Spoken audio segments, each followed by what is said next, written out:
Thinking of taking a trip to Africa?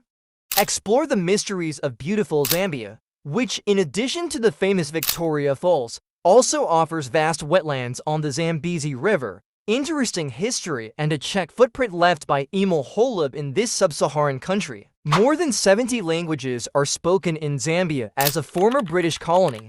You can easily speak English in Zambia, but that does not mean that it is the only language spoken here. On the contrary, Zambia is inhabited by about 73 tribes, each of which has its own language. In the more remote regions and villages, it will be useful to learn at least a few basic words. Like Litamezi, which means thank you to the Lozi tribe in Zambia's western province. Keep your cutlery in the drawer. Have you ever heard of nshima? This Zambian delicacy is made by pouring maize flour into hot water. Nshima is a staple Zambian dish and is eaten pretty much every day and with everything.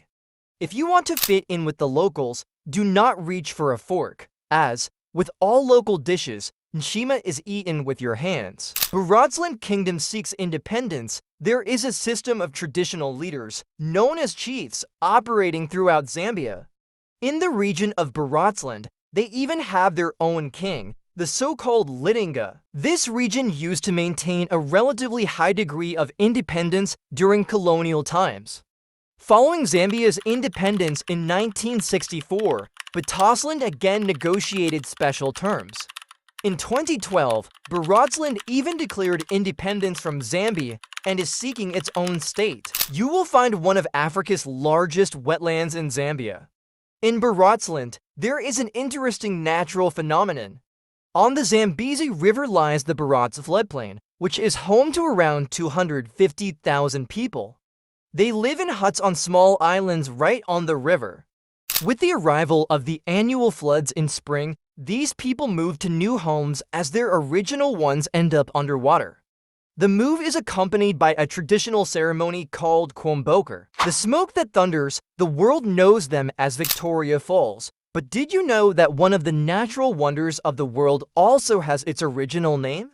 Before Scottish explorer David Livingstone spotted them and named them after his queen, the falls were given their name by the local Lozi tribe. They call them Mosio et Unya, which translates as smoke that thunders.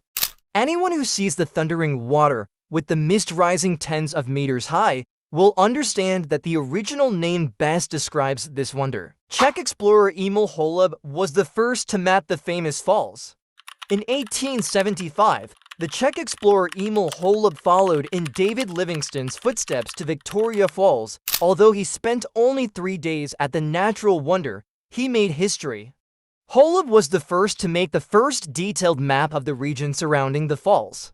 To commemorate Holub's achievement, a statue of the explorer was unveiled in the town of Livingstone. One of Africa's oldest refugee settlements is located in Zambia. Zambia is home to around 80,000 refugees who fled violence in the Democratic Republic of Congo, Angola, or Rwanda. In Zambia, they live either in cities or mainly in refugee settlements, such as Mankwekwa. The latter was founded in 1966, making it one of the oldest refugee settlements in Africa. It is located in the western province and is home to 14,000 people. It is essentially a small town where the refugees have their own shops, restaurants, tailoring workshops, and an ICT center. Instead of the sea, you can visit a beautiful lake. Zambia is one of the 16 landlocked countries in Africa. However, you will find the world's longest freshwater lake here, which is also the deepest in Africa. Tanganyika is up to 670 kilometers long and reaches a maximum depth of 1,470 meters. In addition to Zambia, the lake's water also laps Tanzania, Burundi, and the Democratic Republic of Congo. Caritas Czech Republic supports farmers and refugees in Zambia. Zambia is one of the countries hard hit by climate change. Moreover, agriculture plays an important role in local people's lives as a large part of the population depends on it for their livelihood. Caritas Czech Republic is supporting Zambian farmers to resist climate change while introducing agricultural innovations and efficient farming methods. We also support refugees who are struggling to earn a living in their new country. Caritas Czech Republic provides refugees with vocational training or scholarships to help them become self-sufficient.